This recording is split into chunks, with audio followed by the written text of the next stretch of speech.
হাসিনা বিচারের মুখোমুখি হন, বিবিসিকে বলেছে ডক্টর ইউনূস।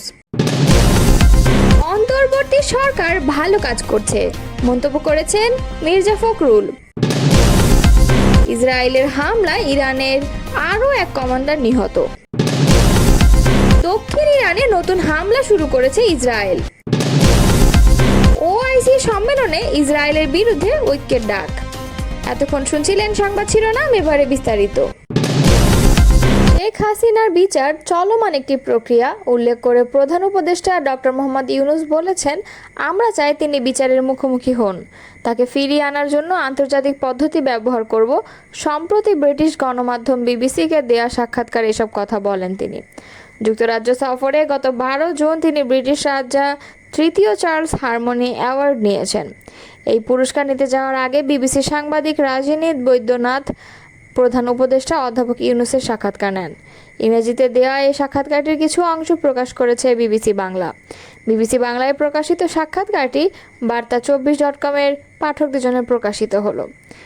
বিবিসি: আচ্ছা, যেহেতু আমরা আওয়ামী লীগ নিয়ে কথা বলছি, সেখানে শেখ হাসিনা দেশ ছেড়ে পালিয়ে গেছেন, আপনি দায়িত্ব নিয়েছেন, তিনি এখন পর্যন্ত ভারতে আশ্রয়ে আছেন, কিন্তু শেষ পর্যন্ত আপনি তাকে ফেরত আনতে চান, তাই না? তার বিরুদ্ধে যেসব অভিযোগ আছে তা নিয়ে আপনি তাকে বিচারের মুখোমুখি করতে চান। অধ্যাপক ইউনূস বলেছেন, বিচার ইতোমধ্যেই শুরু হয়ে গেছে, এটা চলমান একটা প্রক্রিয়া, পুরোপুরি আইনি প্রক্রিয়ার মধ্যে দিয়ে বিচার হবে। আমরা চাই তিনি বিচারের মুখোমুখি হন, তাকে ফিরিয়ে আনার জন্য আন্তর্জাতিক পদ্ধতি ব্যবহার করব।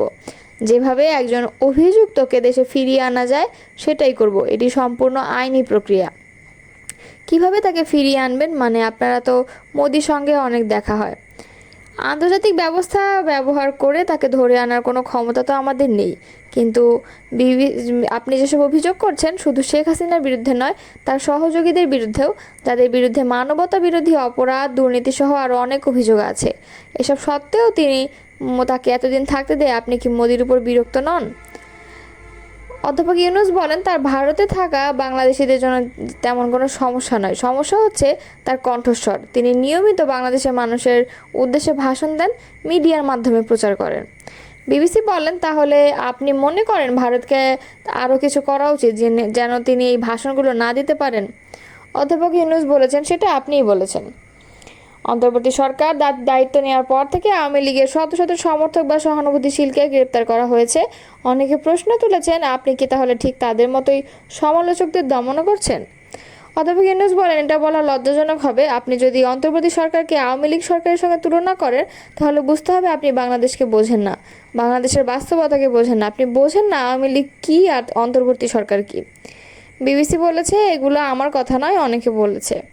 অধ্যাপক ইউনূস বলেছে, ঠিক আছে, কেউ বলেছে, কিন্তু আপনি তো বাংলাদেশে এসেছেন, তাই আমি বলছি এটা একদম ঠিক নয়। ইসরায়েলের বিমান বাহিনীর অভিযানে ইরানের সামরিক বাহিনীর আরও এক কমান্ডার নিহত হয়েছেন। নিহত কমান্ডারের নাম সাঈদ ইজাদি এবং তিনি ব্রিগেডিয়ার জেনারেল পদমর্যাদায় ছিলেন। শুক্রবার রাজধানী তেহরানে ইসরায়েলি বিমানের অভিযানে নিহত হয়েছেন তিনি। ইরানের সামরিক বাহিনীর এলিট শাখা ইসলামিক রেভলিউশনারি গার্ড কর্পস এর কুদস ফোর্স প্যালেস্টাইন কর্পস বিভাগের প্রধান ছিলেন তিনি। ব্রিগেডিয়ার জেনারেল সাঈদ ইজাদির নিহতের সংবাদ নিশ্চিত করেছে ইসরায়েল প্রতিরক্ষা বাহিনীর মুখপাত্র লেফটেন্যান্ট জেনারেল ইয়া আল জামির। এক বিবৃতিতে ইয়া আল জামির বলেন, সাঈদ ইজাদি ছিলেন আইআরজিসির ফোর্স প্যালেস্টাইন কর্পস ইউনিটের প্রধান। তার মূল কাজ ছিল গাজায় হামাসের সাবেক প্রধান ইয়াহিয়া সিনওয়ার এবং গোষ্ঠীটির সামরিক বিভাগের প্রধান মোহাম্মদ দেইফের সঙ্গে যোগাযোগ রাখা এবং তাদের নির্দেশনা দেয়া। 2023 সালের 7 অক্টোবর ইসরায়েলে যে হামলা চালিয়েছিল হামাস, সেটির পরিকল্পনাকারী দলের অন্যতম সদস্য ছিলেন সাঈদ ইজাদি। তার হাতে হাজার হাজার ইসরায়েলির রক্ত লেগে আছে। প্রসঙ্গত, শুক্রবার রাতে ইসরায়েলি বাহিনীর বিমান অভিযানে এ নিয়ে তিনি ইরানি কমান্ডারের নিহত হওয়ার সংবাদ পাওয়া গেল এবং বাকি দুজন হলেন ব্রিগেডিয়ার জেনারেল আমিন পৌরজোধি এবং ব্রিগেডিয়ার জেনারেল বেনহাম শারিয়ারি। ইরানের দক্ষিণ পশ্চিমাঞ্চলীয় একাধিক এলাকায় দেশটির সামরিক বাহিনী স্থাপনা লক্ষ্য করে নতুন হামলা শুরু করেছে ইসরায়েলের সামরিক বাহিনী। শনিবার ইসরায়েলের সামরিক বাহিনী এক বিবৃতিতে এই তথ্য জানিয়েছে। ইসরায়েলের প্রতিরক্ষা বাহিনী বলছে ইরানের দক্ষিণ পশ্চিমের সামরিক স্থাপনায় নতুন করে হামলা শুরু করেছে ইসরায়েলি যুদ্ধবিমান। তবে ইরানের দক্ষিণ পশ্চিমে ঠিক কোন এলাকায় হামলা চালানো হচ্ছে সেই বিষয়ে সুনির্দিষ্ট করে কোনো তথ্য জানানো হয়নি। এর আগে ইসরায়েলের সামরিক বাহিনী শনিবার সকালের দিকে 1 ঘন্টায় অন্তত 8টি মনুষ্যবিহীন ড্রোন ইসরায়েলি আকাশে প্রবেশ করেছে বলে জানায়। ইসরায়েলের স্থানীয় সময় সকাল 10:16 থেকে 11:27 মধ্যে এসব ড্রোন ইসরায়েলের আকাশে প্রবেশ করে। আইডিএফ বলছে ইসরায়েলের দক্ষিণাঞ্চলের এলিয়াত থেকে সিরিয়া সীমান্ত লাগোয়া উত্তরাঞ্চল পর্যন্ত ইরানের ড্রোন শনাক্ত করা হয়েছে। এসব ড্রোন ভূপতিত করতে ইসরায়েলের আকাশ প্রতিরক্ষা ব্যবস্থা কাজ করছে। ইসরায়েলি বাহিনী ইরানের ছোড়া অন্তত 5টি ড্রোন প্রতিহত করেছে বলে জানিয়েছে। এছাড়া বাকি 3টি ড্রোনকে নজরদারি করা হচ্ছে বলে জানিয়েছে আইডিএফ।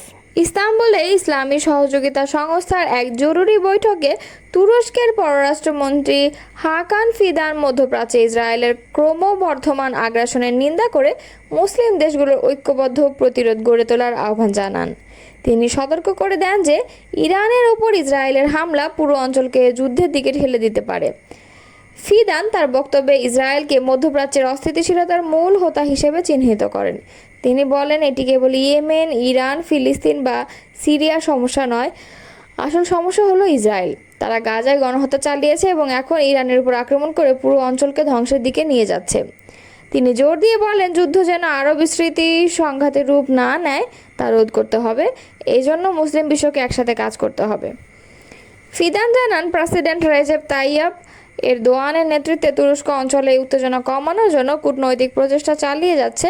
তিনি ওআইসি সদস্য দেশগুলোর প্রতি ইসরায়েলের প্ররোচনামূলক কর্মকাণ্ডের বিরুদ্ধে ইরানের সঙ্গে দৃঢ় সংহতি প্রকাশের আহ্বান জানান। ওআইসিভুক্ত দেশগুলোর উচিত ঐক্যবদ্ধভাবে কাজ করা এবং ইসলামী প্রজাতন্ত্রের ইরানের প্রতি প্রকৃত সংহতি দেখানো, এই বলেই তিনি মন্তব্য করেছেন। বিএনপি মহাসচিব মির্জা ফখরুল ইসলাম আলমগীর বলেছেন, অন্তর্বর্তী সরকার ভালো কাজ করছে। নিঃসন্দেহে তারা এরই মধ্যে অনেক ভালো কাজ করেছে এবং আমাদের পথ দেখাচ্ছে। আমরা আশা করব যেসব রাজনৈতিক দল ফ্যাসিবাদ বিরোধী আন্দোলনে ছিলাম সবাই মিলে তাদের সহযোগিতা করব। শনিবার বিকালে ঢাকা রিপোর্টার্স ইউনিটিতে বাংলা বিপ্লবী ওয়ার্কার্স পার্টির প্রতিষ্ঠাবার্ষিকী উপলক্ষে আয়োজিত পুনর্মিলনী অনুষ্ঠানে তিনি এসব কথা বলেন। মির্জা ফখরুল বলেন, আমাদের সংগ্রাম জনগণের সংগ্রাম বলতে পারি, প্রাথমিকভাবে সফল হয়েছে। জনগণকে আমরা স্বপ্ন দেখাতে সক্ষম হয়েছি বাংলাদেশে একটি গণতান্ত্রিক সমাজ প্রতিষ্ঠা করার। জনগণের কাছে আমাদের এটাই ছিল প্রতিশ্রুতি। এই প্রতিশ্রুতি পালনে আমরা কাজ করে যাব। বিদ্যমান রাষ্ট্র কাঠামোতে জনগণের স্বপ্ন পূরণ করা সম্ভব নয়, তাই আমরা 31 দফা দিয়েছি সবার সঙ্গে আলোচনার ভিত্তিতে।